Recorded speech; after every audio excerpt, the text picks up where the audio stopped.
चलो बच्चों, तो आज हम लोग मैथ्स में नया चैप्टर शुरू करें, चैप्टर नंबर 3। जो चैप्टर का नाम है pair of linear equations in two variable. Pair of linear equation in two variables. अब सबसे पहले जो इतना बड़ा नाम है ना, उस नाम का पहले मतलब समझे कि pair of linear equation in two variables मतलब क्या। इस पूरे को है ना टुकड़ों में समझे, एक एक वर्ड करके समझे। कि जैसे सबसे पहले इक्वेशंस, तो इक्वेशंस किसे कहते हैं? इक्वेशन का मतलब होता है कि कोई भी पॉलिनोमियल में जब इक्वल टू करके दिया हुआ हो ना साथ में, तो वो इक्वेशंस कहलाते हैं। हाँ, पॉलिनोमियल्स में कि जैसे कि अगर ये दिया हुआ हो आपको कि 3x प्लस 6 इक्वल टू 9, समझो ऐसे दिया हुआ है, तो इसमें ये बीच में इक्वल टू की साइन आती है ना, यहाँ ये बीच में इक्वल टू की साइन आई ना, तो इसका मतलब ये क्या कहलाया पता है? ये इक्वेशन हो गई। ये पूरी एक इक्वेशन है जिसमें बीच में इक्वल टू आता हो तो, बराबर। अब साथ में है लीनियर इक्वेशन। क्या है साथ में? Linear equation. तो लीनियर मतलब क्या? तो अब आप लोगों को याद हो तो आपने पॉलिनोमियल वाला चैप्टर किया था ना, पॉलिनोमियल वाला चैप्टर। उसमें पॉलिनोमियल के टाइप्स आपने समझे थे, जिसमें linear polynomial, quadratic polynomial, cubic polynomial, याद आया कुछ?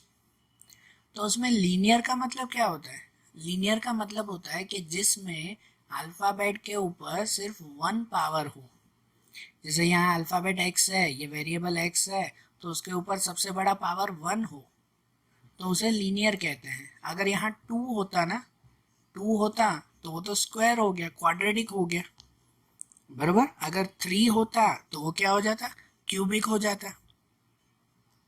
लेकिन जिसका पावर सिर्फ 1 दिया हुआ हो ना, मतलब कोई पावर नहीं, सिर्फ 1 ही लिखा हो, तो उसे लीनियर इक्वेशंस कहते हैं। तो लीनियर इक्वेशंस। अब साथ में दिया हुआ है कि टू वेरिएबल्स, साथ में क्या दिया हुआ है? टू वेरिएबल्स दिया हुआ है। अब ये जो एक्स अल्फ़ाबेट होता है उसे हम लोग वेरिएबल कहते हैं ना, लेकिन यहाँ पर पूरी इक्वेशन में, इस पूरी इक्वेशन में ये एक ही वेरिएबल है, मतलब खाली एक अल्फ़ाबेट है एक्स। लेकिन जिसमें दो अल्फ़ाबेट आते हो, दो वेरिएबल्स होते हो, मतलब अब ऐसे समझो कि अगर ऐसा हो कि 3x plus 6y equal to 9, समझो ऐसा इक्वेशन हो, है ना। जस्ट एग्जांपल दे रहा हूँ कि 3x plus 6y equal to 9। तो अब ये इक्वल टू दिया हुआ है, मतलब इक्वेशन है। उसमें ये x और y दो अल्फ़ाबेट है, मतलब दो वेरिएबल्स हैं, बराबर। और x और y के ऊपर कोई पावर नहीं है। दिया हुआ है क्या x और y के ऊपर कोई पावर स्क्वायर या कुछ नहीं ना, मतलब ये लीनियर है। तो ये कहलाया linear equation in two variable. ये पूरा क्या कहलाया? Linear equation in two variable कहलाया। ये इसमें खाली x था ना, तो इसे कहते हैं linear equation in one variable. इसे x और y को कहते हैं linear equation in two variable, बरोबर ना। लेकिन एक और चीज है कि pair of linear equation in two variable. ये तो पूरा हुआ linear equation in two variable, लेकिन उसकी पेयर मतलब क्या? कि जोड़ी। तो मतलब कि ये जो linear equation in two variable है ना, वो तो एक ही दिया हुआ है। ऐसा ही अगर कोई और भी दिया हुआ होता, जैसे समझो ये दिया हुआ होता कि भाई 4x plus 6y equal to 10, कोई भी नंबर क्यों ना हो, x और y का कोई भी नंबर हो, लेकिन कि ये भी linear equation in two variable कहलाया ना। ये भी इक्वेशन है, लीनियर है, दो वेरिएबल्स हैं, तो ये भी linear equation in two variable कहलाया। और ये दोनों जो साथ में लिखे जाए ना, इन दोनों को अगर साथ में गिना जाए ना, तो ये कहलाता है कि pair of linear equation in two variable. समझ आया अब जो चैप्टर का नाम क्या दिया हुआ है? कि pair of linear equation in two variable.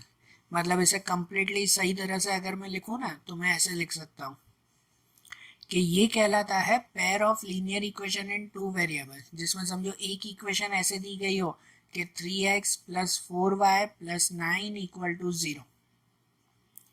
बराबर। तो इसमें ये दो वेरिएबल है ना एक्स और वाई, तो समझो इसे नंबर 1 कहें क्या, ये पहली इक्वेशन है। और ऐसे ही दूसरा कोई कि 9x plus 8y plus 7 equal to 0, ये समझो दूसरी इक्वेशन दी गई है, बराबर।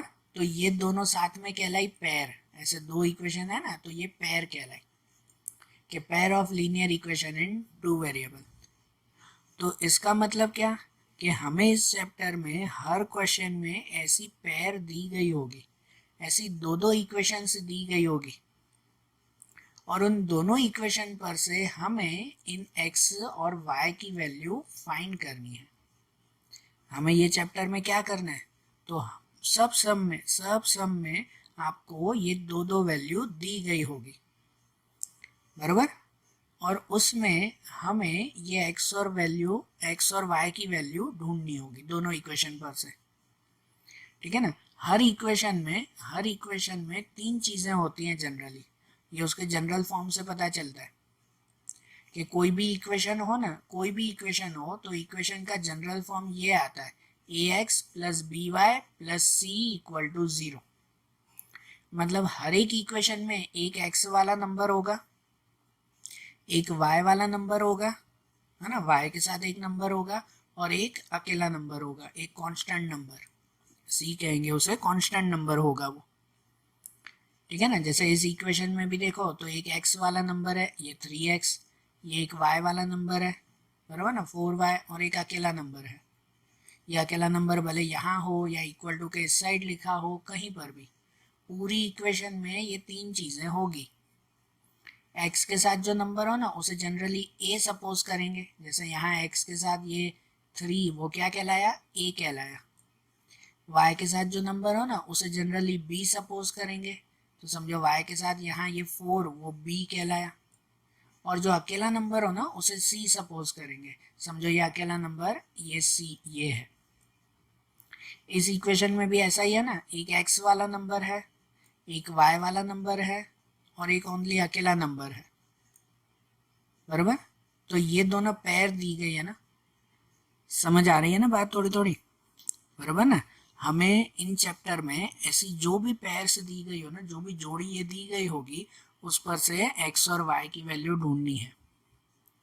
तो ये जो x और y हमें ढूंढना होगा ना इस चैप्टर में, वो इक्वेशन पर से ये वैल्यू ढूंढने की 4 मेथड हैं चैप्टर में। कितनी, 4 मेथड हैं। Pair of linear equation in two variables, उसमें ये इक्वेशन सॉल्व करना, मतलब x और y की वैल्यू ढूंढने के लिए 4 मेथड आती है। एक आती है ग्राफिकल मेथड, ग्राफ के थ्रू, एक आती है सब्स्टिट्यूशन मेथड, एक एलिमिनेशन मेथड, और एक क्रॉस मल्टीप्लिकेशन मेथड, बराबर। ये 4 मेथड से हमें x और y की वैल्यू ढूंढनी है, बराबर ना। इसमें से आज हम लोग शुरू करते हैं ये सब्स्टिट्यूशन मेथड, ग्राफिकल नहीं। देखो ग्राफिकल मेथड के बारे में ऐसे कहते हैं कि भाई एग्जाम में 99% ग्राफ नहीं आते, बराबर। 10th की बोर्ड में जो है वो ग्राफ नहीं पूछते, ग्राफिकल मेथड आती नहीं है, फिर भी हम लोग उसे सॉल्व करेंगे, लेकिन ये मेथड आखिरी में सॉल्व करेंगे। पहले जो इम्पोर्टेंट मेथड है ना, सब्स्टिट्यूशन, एलिमिनेशन और क्रॉस मल्टीप्लिकेशन, पहले ये सॉल्व कर लें, फिर ग्राफिकल मेथड आखिरी में देखेंगे, बराबर। वो ग्राफ बुक में करनी होगी आपको।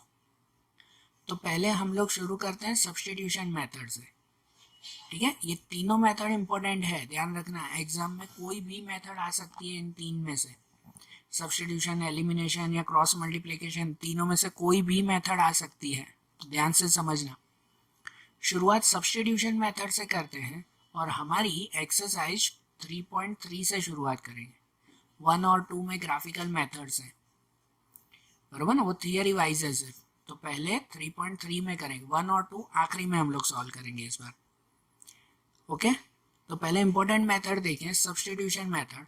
तो हमारा जो पहला क्वेश्चन है उसमें क्वेश्चन नंबर 1 3.3 में उसमें दिया हुआ है कि solve the following pair of linear equations by the substitution method, लिखा हुआ है ना कि यहाँ पर पेयर ऑफ लीनियर इक्वेशंस, सब में पेयर दी गई होगी, दो दो इक्वेशंस दी गई होगी आपको, और उसे सब्स्टिट्यूशन मेथड से आपको सॉल्व करना है, बराबर। देखो जैसे कि इसमें पहला क्वेश्चन है, वो पहले क्वेश्चन में आपको पहली इक्वेशन दी गई है x plus Y equal to 14, ये पहली इक्वेशन है। And x minus Y equal to 4, ये दूसरी इक्वेशन है। ये पेयर ऑफ लीनियर इक्वेशन से दी गई है ना, पेयर मतलब ये दो दो इक्वेशन है ना, इस पर से आपको x और y की वैल्यू ढूंढनी है। कौन सी? सब्स्टिट्यूशन मेथड से। तो अब समझना, पहली बार समझ रहे हो ना ये मेथड, तो ध्यान से समझना, फिर आगे के तो सब सम ऐसे ही हो जाएंगे इजीली।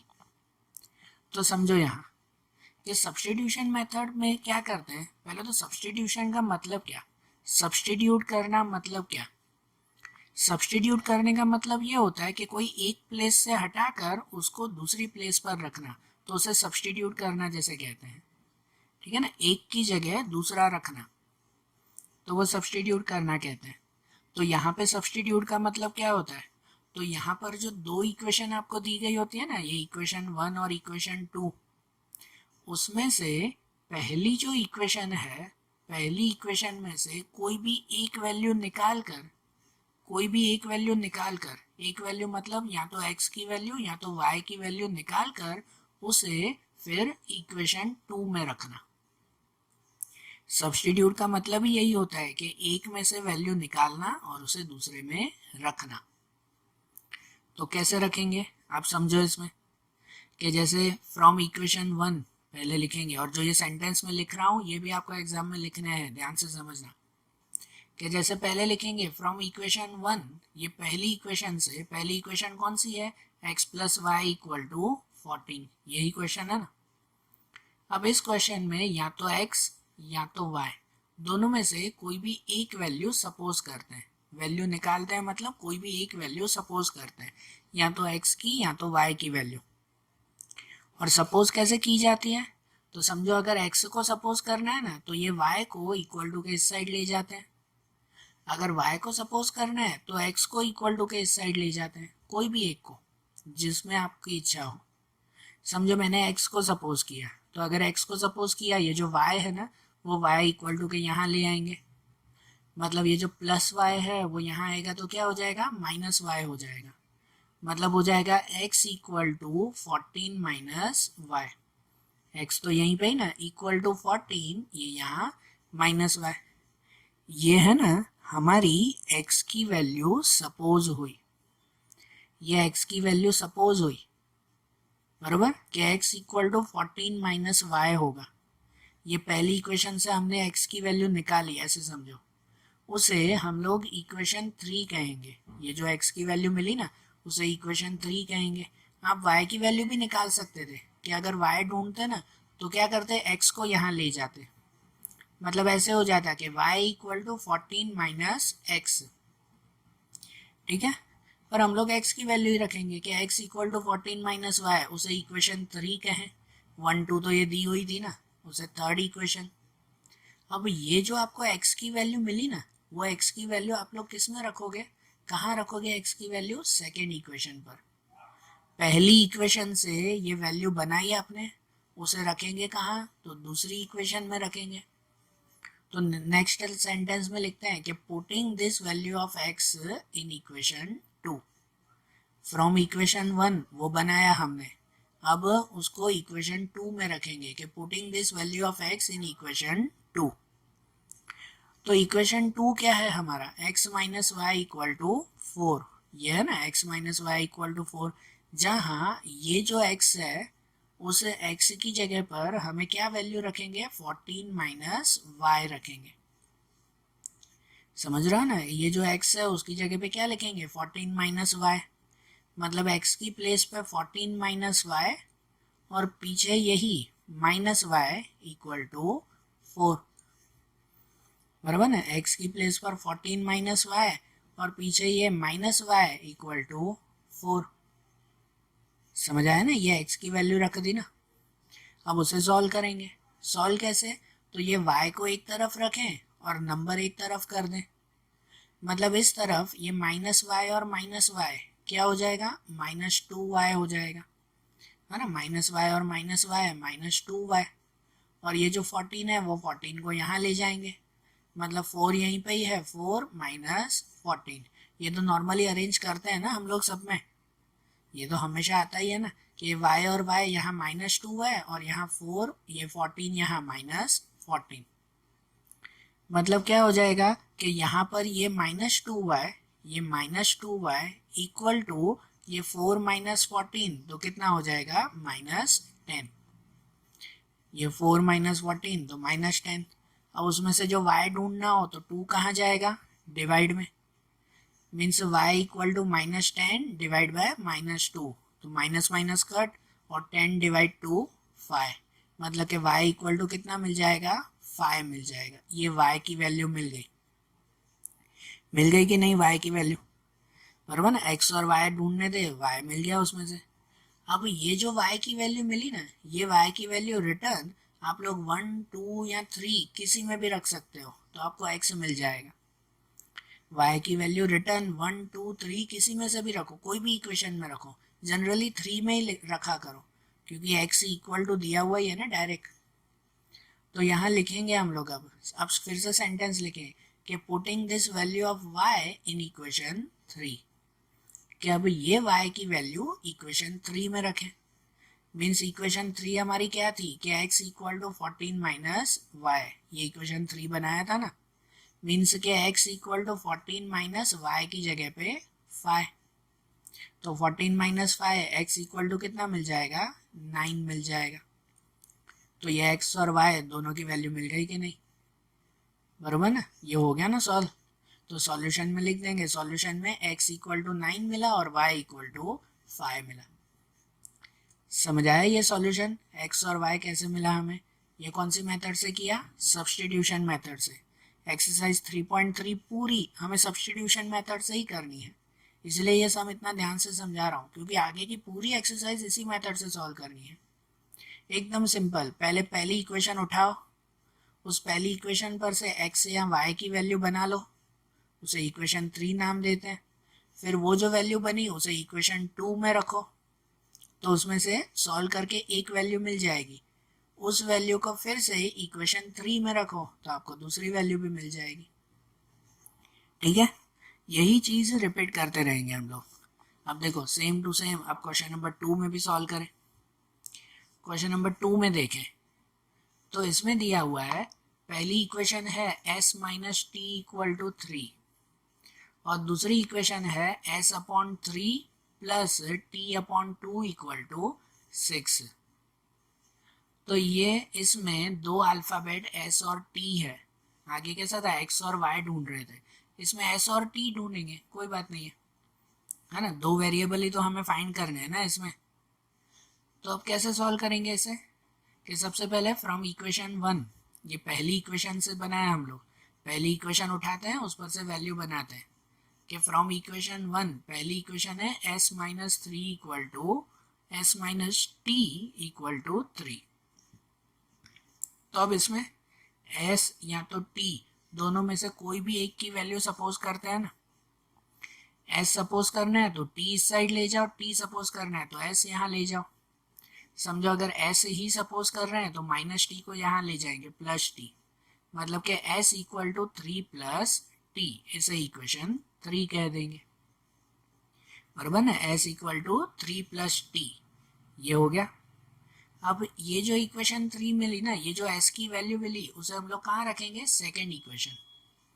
अब यहाँ एक चीज़ और ध्यान रखा करो कि जब भी कोई भी इक्वेशन में वैल्यू रखो या कुछ भी करो ना, तो पहले अगर वो इक्वेशन ऐसे अपॉन में दी गई हो ना, जैसे यहाँ दूसरी इक्वेशन दी गई है अपॉन में है ना, तो पहले ये अपॉन वाले नंबर क्लियर करते हैं। कोई भी इक्वेशन में ना अपॉन में नंबर नहीं होना चाहिए, तो अपॉन वाले नंबर क्लियर करने के लिए क्या करेंगे हम लोग, एलसीएम करेंगे। तो इसकी वैल्यू अगर हम लोग सेकेंड में रखें तो पहले फ्रॉम इक्वेशन 2, पहले सेकेंड इक्वेशन से बताएंगे कि इक्वेशन ये है s upon 3 plus T upon 2 equal to 6। इस इक्वेशन में पहले एलसीएम कर देंगे कि जिससे ये अपॉन का नंबर हट जाए। तो नीचे 3 और 2 है, 3 और 2 का एलसीएम कितना होता है, 3 और 2 का एलसीएम होता है 6। 6 मतलब देखो ये 3 है, इसको 6 बनाना हो तो क्या करते हैं हम लोग, 2 से मल्टीप्लाई करते हैं ना सर, 2 से मल्टीप्लाई। ये 2 है, इसको 6 बनाना हो तो क्या करते हैं हम लोग, 3 से मल्टीप्लाई करते हैं। बराबर 3 से मल्टीप्लाई, और यहाँ 6 के नीचे कुछ नहीं 1 है, 6 के नीचे अपॉन में कुछ भी नहीं तो 1 है। इस 1 को 6 बनाना हो तो किससे करते हैं हम लोग मल्टीप्लाई, 6 से। 2 और 3 का एलसीएम 6 मिला तो तीनों को 6 बनाने के लिए ऐसे मल्टीप्लाई करते हैं ना। अब नीचे तो चलो ठीक है वो हट जाएगा सब, ये 3 को 6 बनाने के लिए 2 से मल्टीप्लाई किया, ये 2 को ऊपर भी मल्टीप्लाई करेंगे, मतलब s को 2 से मल्टीप्लाई करेंगे तो 2s हो जाएगा। फिर ये जो 3 लिखा 2 को 6 बनाने के लिए 3 से मल्टीप्लाई, तो ये 3 को ऊपर भी मल्टीप्लाई करेंगे, 3 को t से मल्टीप्लाई तो वो 3t हो जाएगा, 2s प्लस 3t। और यहाँ जो 6 लिखा उस 6 को ऊपर 6 से मल्टीप्लाई, तो 6 जा कितना हो जाएगा 36। तो ये आपकी इक्वेशन बन गई। हमने अपॉन के नंबर हटा दिए ना, ये जो इक्वेशन थी ना उसको एलसीएम करके हमने ये सॉल्व किया, तो अब ये हमारी इक्वेशन 2 हुई। अब इसमें हम लोग s की वैल्यू रखेंगे, ये जो s की वैल्यू सपोज थी की थी कि नहीं, यहाँ पर ये s की वैल्यू यहाँ रखेंगे हम लोग। सो लिखें कि putting the value of s here, यहाँ पर s की वैल्यू रखें तो क्या करेंगे, ये 2 आगे 2 तो रहेगा ही, s की जगह पे क्या लिखेंगे, तो s की जगह पे वैल्यू है 3 प्लस t, तो ये 2 और s की जगह पर 3 प्लस t, और पीछे ये प्लस, सॉरी पीछे ये प्लस क्या है 3t, मतलब 2s की जगह पे 3 प्लस t, पीछे ये 3t इक्वल टू 36। ये s की वैल्यू रख दी ना। अब ये 2 का दोनों से मल्टीप्लाई, तो 2 को 3 से मल्टीप्लाई करेंगे, 2 3 जा 6, 2 को t से मल्टीप्लाई करेंगे तो 2t, ब्रैकेट हटाने के लिए 2 का दोनों से मल्टीप्लाई ना, 2 3 जा 6, 2 और t से तो 2t, और प्लस यहाँ पर ये 3t इक्वल टू 36, बराबर। तो यहाँ पर आप ये जो अल्फ़ाबेट है उसे यहीं रखें, 2t और 3t कितना हो जाएगा 5t, और ये 6 को वहाँ ले जाएं तो प्लस 6 को वहाँ ले जाएंगे क्या हो जाएगा -6, मतलब 2 और 3 5t यहीं पे, यहाँ पे 36 -6 है ना, 36 और ये -6, तो 5t वही रहेगा, 36 -6 कितना हो जाएगा 30, बराबर। तो अब ये जो t की वैल्यू ढूंढनी है वो t इक्वल टू ये 30 और divide by 5, t equal to यहाँ ये 30 और 5 डिवाइड में 30 डिवाइड 5, तो t इक्वल टू कितना मिल जाएगा 6 मिलेगा, t इक्वल टू 30 डिवाइड 5 कितना मिल गया 6 मिल गया, आ गया ना ये आंसर, बराबर ना। अब ये जो 6 मिला ना t की वैल्यू, वो t की वैल्यू आप किस में रखेंगे, ये इक्वेशन 3 में, जो इक्वेशन 3 सपोज की थी उसमें, कि putting this value of t in equation 3। अब इक्वेशन 3 में ये वैल्यू रखें, इक्वेशन 3 कौन सी है, s equal to 3 plus T, so s equal to 3 plus T की जगह पे क्या रखेंगे 6, so s equal to 3 plus 6 कितना हो जाएगा 9, बराबर ना, s इक्वल टू 9 होगा। मिल गई ना, s और t दोनों की वैल्यू मिल गई कि नहीं, इक्वेशन सॉल्व हो गई ना, मतलब सॉल्यूशन में लिख देंगे कि s इक्वल टू 9 मिला, t इक्वल टू 6 मिला। समझ आया सॉल्यूशन, बराबर। सब्स्टिट्यूशन मेथड कैसे होती है वो समझ में आया ना, बराबर ना। आज ये 2 ही सम हमने किए, लेकिन इसको अच्छी तरह से रिवाइज करना क्योंकि ये चैप्टर बहुत इंपॉर्टेंट है, बराबर। आखिरी तक ये चैप्टर काफ़ी इंपॉर्टेंट आएगा, तो भले इसे धीरे धीरे समझेंगे, भले टाइम लगेगा, लेकिन अच्छी तरह से ये चैप्टर समझना है, ठीक है। इसमें जो भी मेथड है, सब्स्टिट्यूशन, एलिमिनेशन, क्रॉस मल्टीप्लिकेशन, सब मेथड, सब सम अच्छी तरह से समझना है आपको। तो आज हमने 2 ही सम किए, इसे अच्छी तरह से बुक में पहले सॉल्व करना, बिना देखे सॉल्व करना, कि जिससे प्रैक्टिस हो, और इसके फिर दूसरे जो सम्स हैं वो हम लोग कल के वीडियोज़ में देखेंगे। Okay, thank you.